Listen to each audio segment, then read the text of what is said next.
In 2018, I relocated to the UK from Ghana on a work visa. I came to the UK to work as a nurse. And later on in 2019, my husband, who was then my fiancé, visited me from Ghana on a UK visit visa. He applied just one time and was successful. Fast forward in 2021, my little sister also visited me from Ghana. For her, she had just previously been denied a US visa. However, when she applied for the UK visitor visa, she was successful and then she came to visit me. Aside these two people, I also know a couple of friends that have made successful UK visit visa applications, and I also know people in the UK that have been able to invite friends and family over successfully. So with these experiences and that of others, like I said earlier, I think I know a few things when it comes to UK visit visa that most people don't know, and that's what I'll be sharing in this video today. So if you're interested, stay tuned. I said it before. Hey, stop that. This video is going to be part of a playlist. I don't want this video to be extremely long, but there's honestly so much to discuss. So I'm just going to do it in like a series form or like a playlist, okay? So this is the first part where I'm sharing all you need to know about visitor visa and then the documents that you need. So that's what I'll be talking about in this video. But I'll do another video where I give you a sample of an invitation letter, as in the invitation letter that I use to invite my sister, to invite people, or that I send to my friends for them to use. I'll show you guys how I write it, the details that are supposed to be in that invitation letter. So that'll be the next video. I'm also going to do a video on the step-by-step guide on how to fill a UK visit visa application form. I'll take you through all the questions and then how to fill them. And then I'll also make another video on the top reasons why UK visit visas are usually denied, okay? And then I'll also make another video for those that are applying for a visit visa purposely to come and write an exam, especially for the aspiring UK doctors coming to write the PLAB 1 or the PLAB 2, and then the aspiring UK nurses that want to do the self-sponsorship by coming to do the OSCE themselves, okay? I'll do a video on all these things. I can't talk about all of them in this video. I'm going to do separate videos tackling these issues. So if you're interested in those videos that I'll be doing and I'll be posting in the next couple of days or couple of weeks, subscribe and hit the notification so that when I upload those videos, you'll be notified and then you can watch. I always say that I love the UK immigration system because for most of their visas, there's no visa interview. Unlike other countries where you have to show up in front of a consular and then they'll have an interview, blah, blah, blah. So many people get intimidated when they hear interview. But luckily with the UK, most of their visas, there's no interview. An example is when you're coming here to work, when you're coming on a work visa, there's no interview. And when you're coming as a visitor, there is no interview. They only need you to prove your point that you're a genuine visitor and submit the required documents, and that's you done. That's why I love the UK visas immigration. This video is going to be in two parts. I'll first of all show you or tell you what you need to know about the UK visit visa, like some facts about it, and then I'll show you the documents that you need when applying for the standard visitor visa to the UK, the documents that you need to make your application successful, okay, based on my experience and that of others.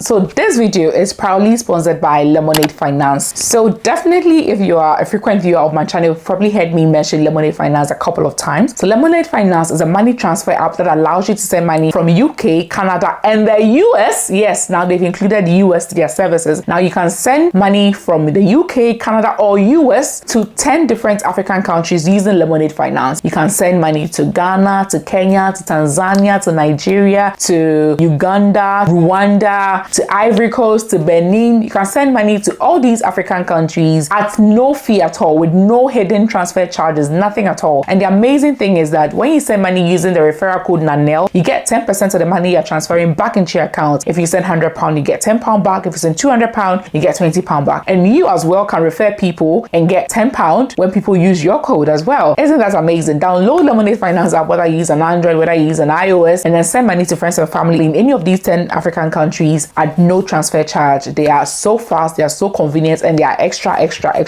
reliable, okay? So I'll leave a link in the description. You can use that to download and send money now. So depending on the country you are from, you may or may not need a visa to visit the UK, okay? Let's say you are from the United States, you don't need a visit visa to visit the UK. You can actually visit the UK for up to 6 months without a visa if you are from some particular countries. But if you don't know, I'll leave a link in the description to take you to the gov.uk website, the particular page where you can input the country you are from, and then you follow the on-screen instructions. They'll ask you a few questions, and then they'll show you you whether you need a visa or not, because nationals from some particular countries do not need a visa to visit the UK. Lucky you guys. For the rest of us, let's continue watching. So you can visit the UK on a standard visa for a couple of things: as a tourist, or for vacation, or for holiday, to visit family and friends that are legally residing in the UK, for medical treatment, to volunteer up to 30 days with a registered charity, for studies, you know, for short courses like up to 6 months, and then for businesses, let's say you have a business meeting or whatever, or for an interview. I've already done a video on that when you are coming for a job interview, to take part in a school exchange program, or to take an exam. That's the OSCE for the nurses, or the PLAB 1 or the PLAB 2 for the doctors. Also, you can take a standard visitor visa when you are transiting within the UK. Let's say you're going to another country, but according to the flight, like whatever itinerary or whatever, you'd have to transit in, let's say, Heathrow Airport. Because you are stepping on UK soil, you need something called a transit visa. The standard UK visit visa application is currently £100, but when you are only transiting and you're only stepping foot at the airport, you're going to pay only £64. Okay, if you're coming to marry, you need a different kind of visa called a marriage visitor visa. It's different. You don't apply for the standard one. So these are all the reasons that you can apply for a visit visa for. Okay, in this video, I'm only focusing on those that are coming here to visit family and friends, or as tourists for vacation or for holiday. For those that are coming for medical treatment or take an exam, this video is not for you. Okay, so usually the standard visit visa is given for 6 months. Okay, but those that think they'll be visiting the UK frequently, there's something called a long-term standard visit visa. There's some for 2 years, for 5 years, and for 10 years, but those ones have different prices. I'll leave it on the screen so you can see. When you're coming to the UK on a standard visitor visa, there are basically about 4 or 5 main things that you need to prove to the immigration officer. And once you're able to prove that, you are done. Like, after I list down the 4 or 5 main things that the immigration officer needs you to prove, then I'll show you documents that you can submit to prove these things. You understand? So the first thing is being able to prove your reason for the visit. So let's say you stated that you're coming for a conference. You have to be able to prove that you're actually really coming for a conference. The second thing is that you need to prove to whoever is deciding on your application that after you visit, you go back to your country. You need to be able to prove that you will leave the UK at the end of your visit. That is very, very important. Third thing is that you should be able to prove to whoever is deciding on your visa application that you'll be able to support yourself during the trip, and during your short stay in the UK, you'll be able to support yourself, and then you also be able to support yourself to return back to your country. So you need to be able to prove that you can support yourself, like financially, and this can be your own money or maybe from a sponsor, somebody sponsoring you. So when it comes to proving that you can support yourself, it's in about 3 forms. First of all, be able to prove that you have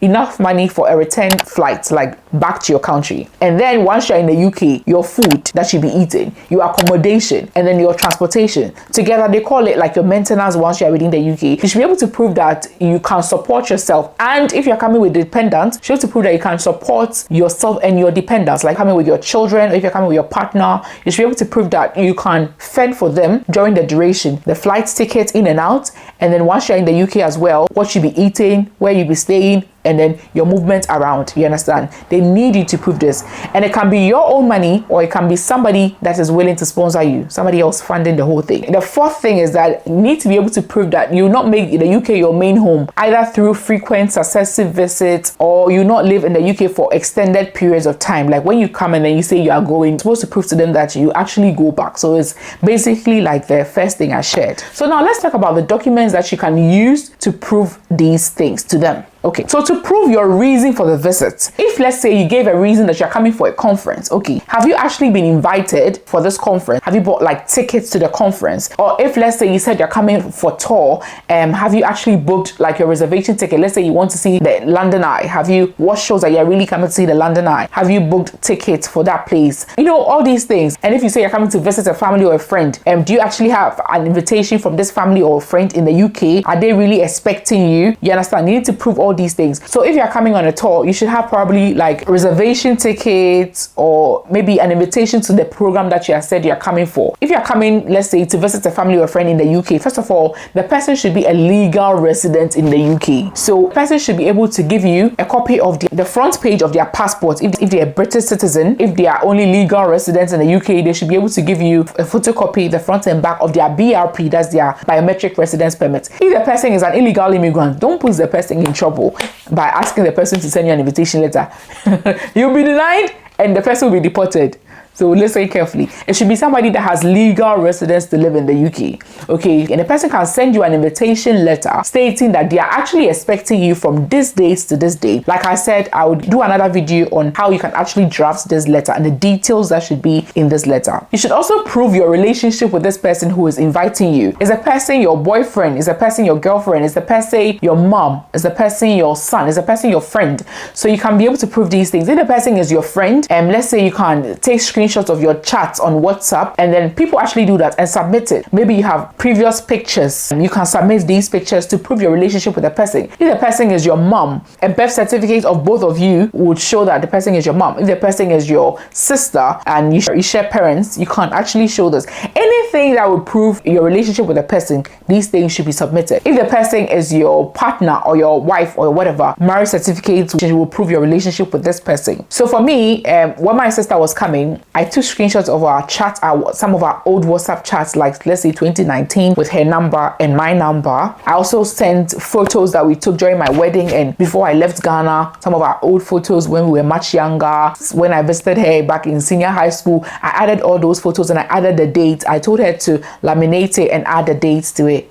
I think I watched somebody here on YouTube who did that, and then I told her to do it. She actually did it last minute, like a few minutes to the appointment, and I asked her to go and do it because you'll not be penalized for sending too many documents, but if you're not able to send enough documents to prove your point, it can affect your application. And then sometimes when I send her money with Lemonade Finance, Lemonade Finance will send me a receipt that she has received it with her name and my name. So I also took screenshots and I sent them to her that she should, of the email, that she should print them out and submit it as well. So evidence of me sending money to her, she's my sister, so like our relationship. And then our birth certificate, we have the same parent, my father's name, my mother's name, the same as her mother's name, her father's name, and we even have the same surname. So those are the things that for me proved our relationship, and it showed that we are genuine siblings. You understand? It doesn't necessarily have to be a sibling, it can even be a friend, or it can even be an employer. So long as you can prove your relationship with whoever is inviting you, it's fine. So for us, we used pictures, we used receipt of money transfers, we used WhatsApp chats, and then we use our birth certificate. And those are the things that we use to prove our relationship. So an invitation letter from this person, and then also proving your relationship with this person. That's for the first point. The second point, how do you prove that you leave the UK at the end of your visit, right? So let's say somebody like Dangote applies for a UK visit visa. Do you think his application will be denied or approved? And I'm sure we are all going to say yes. For those of you who don't know Dangote, he's like the richest man in Africa. His application is definitely going to be approved. Why? Because the immigration officer deciding on his application obviously knows that that man has businesses to run back in Nigeria. That man has a family to go back to. He has like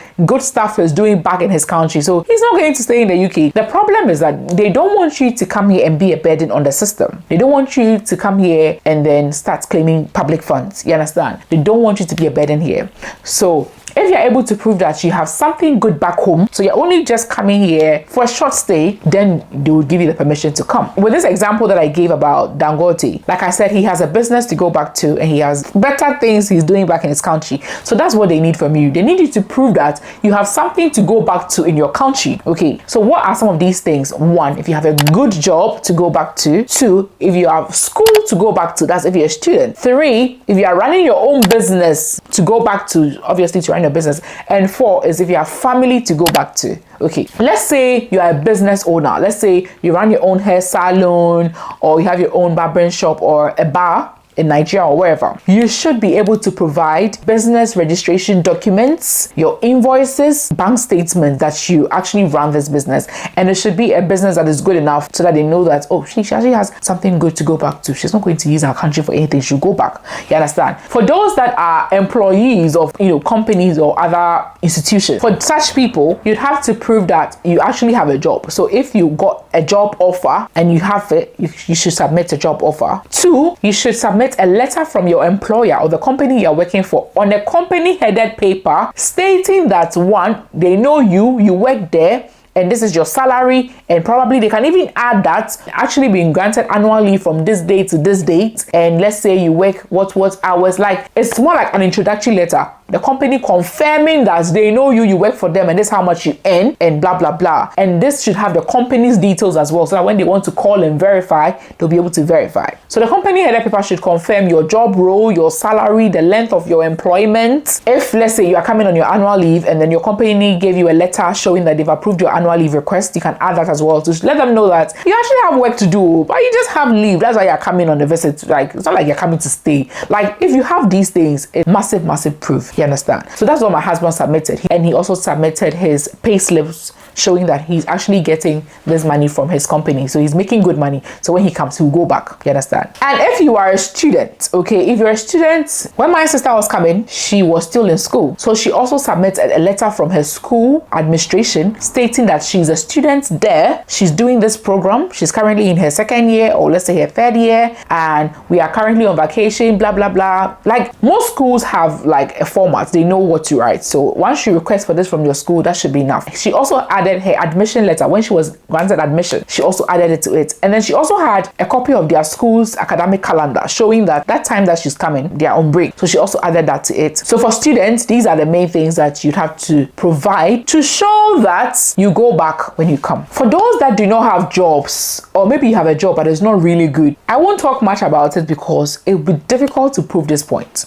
When I applied for my sister, a friend of mine also applied for her sister. Okay, she's also in the UK. I told her everything that I needed to, and I told her that since your sister is not, her sister is kind of working, but like it's her national service, and we all know like national service, they pay you peanuts. It's not much. They did not give her the visa, and I kind of knew it was going to happen because they need you to prove that you have something valuable to go back to. So if you tell them that you are earning 500 Ghana cedi, which is like £45 a month, then they'll think that when you come here, you try and look for a job, and that's not what they want. They want to see that you actually have something good to go back to. So she was denied. So for those who don't have jobs, or they don't have good jobs, proving this part will be a bit difficult. But if you're in school, or you run your own business, or you're an employee of a good company, that's fine. The problem also, or the tricky part, is that they actually don't state the exact amount you should be earning. But if you look at how much the whole visit is going to cost, okay, you should have a bit or way more than that amount in your account. The other thing is you need to prove that you're able to support yourself and your dependents if you're coming with your dependent. That is during the trip and then whilst you are in the UK on the visits, okay? The amount will depend on how long you stated in your visa application that you're coming to stay here for. If you say you were visiting for 3 weeks, they need you to prove that you have accommodation for that length of time, or your maintenance for that period of time. So if you said you're only coming for 2 days, they will need you to prove for only 2 days. You get me? So like I said, they do not state a specific amount that you have to have in your account. And I think they're really being smart about it, because when they say that amount, people will just go and get that money and put in their account and then apply for the visas. But it depends on the individual, okay? It depends on what you're coming to do and how long you're coming to stay for. So that will depend on how much they assume or how much they expect you to have. How do you prove this, that you have money? If you are funding the whole thing yourself, if you are doing everything independently and you have a business, obviously you showing your invoices and then your company's, bank statements with enough money should be able to prove this. The bank statement is usually 6 months prior to the date you apply for the visa. So when you print it out, go take it to the bank for them to sign and stamp it or date it so that they know that it's been, verified by the bank. Whatever it is, they'll still do their checks anyways. But yeah, you should do that. If you are an employee, you have to submit your pay slips, 6 months pay slips, and then you also have to submit your bank statement, okay? 6 months bank statement, signed, dated, and stamped. C, do not be tempted to forge this part. I don't know how they're able to confirm that it's genuine or not, but a friend of mine was telling me that what they do, I don't know if that's true. This is not on their page. This is from a friend of mine. A friend of mine was saying that she thinks that they call the bank, and then ask that, oh, okay, on the 3rd of June, and we see that Mr. Richmond made a transaction. That's the name of my husband.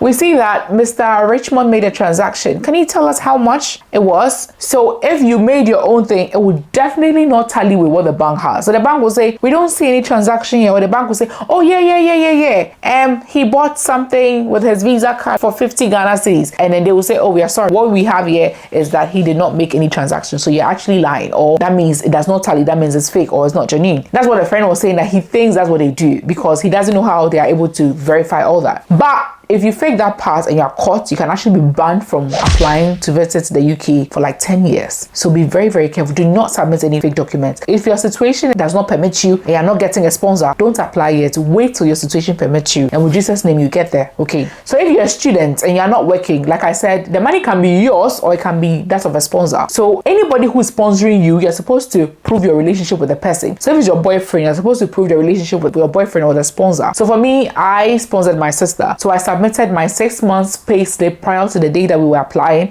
and I submitted my bank statement as well. I sent them to her through DHL. She got them and then she submitted them hard copy in Ghana for the visa application. So that's it. That is another reason why it's difficult for people. So some people have family members in the UK, but they will tell them to send them invitation and the family members will say no. The reason is because some people do not want you to see how much they're earning and see all these things, because once you want them to sponsor you or be the ones to show the funds and everything for you, then you now have to see how much you're earning and all that. So, but for me, mine is already on the internet. Like if you Google how much I earn, you get it. I mean, I even did a video about it last week. I mean, everybody knows already, so it's no news. Okay, so that's what makes it difficult for some family members to actually sponsor people. Another thing with regards to the bank statements is that don't intentionally go and get money from somebody and come and deposit in your account. Boom. I actually know a friend whose application was refused because they said when they checked the bank statement, there was an unexplained deposit of a large sum of money. They don't know where she got it from. Let's say you told them you're working for Nestle Ghana. Why are they not seeing Nestle Ghana deposit money in their account every month as your pay? Why are they not seeing that? So that's a question mark. The company that you're working for should be paying you, and it's supposed to be their name depositing the money. You understand? So why are they not seeing money from Nestle Ghana coming in your account? And where from this huge amount of money that is not explained? Did you rob somebody? Did you win the lottery? If you won the lottery, you should explain it.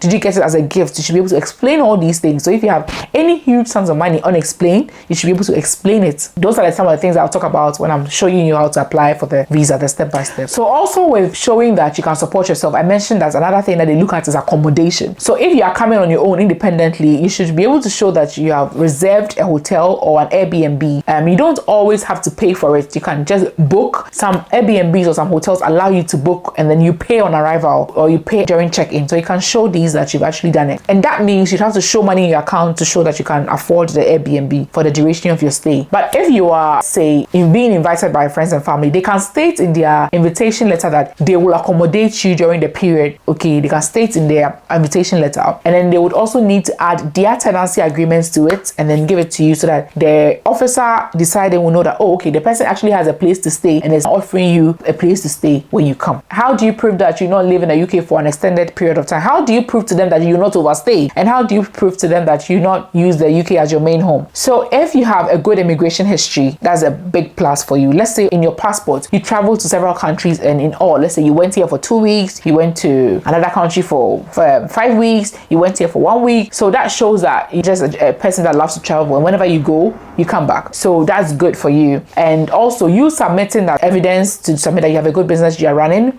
or you have a good job to go back to that's paying you well, or you have a school to attend, those can also prove. If you're applying from a country that is not your own country, let's say you're a Nigerian, your passport is a Nigerian passport, but you're applying from Dubai, you should be able to give them documents explaining your legal residence in Dubai, in the country that you're applying from. You understand? That's if you don't have a passport of that country yet. Generally, this is not on the gov.uk website. This is my own idea. What I've realized is that if you are not a student or you are not a minor and you are working, you say you are working and you use somebody else as your sponsor, sometimes if you're not able to explain your case well, it doesn't work. So why am I saying this? I've seen a couple of people, and like when my husband was applying for his visa, his boss at the time was also applying, working for the same company. The boss was actually getting paid much higher than my husband at the time, but the boss was refused. He applied around the same time. The boss was refused and my husband was approved. When he asked the boss why, she said that it looks like it's because she was using somebody else as her sponsor. Because you claim you have a job, it's like, why are you now saying you're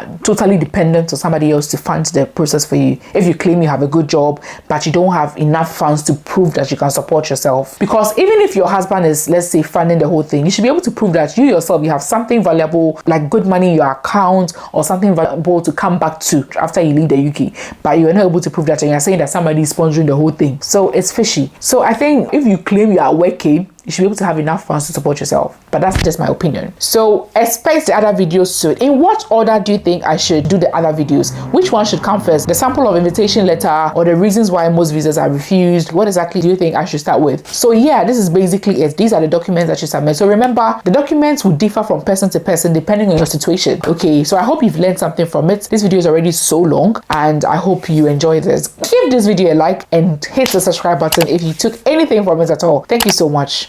Bye.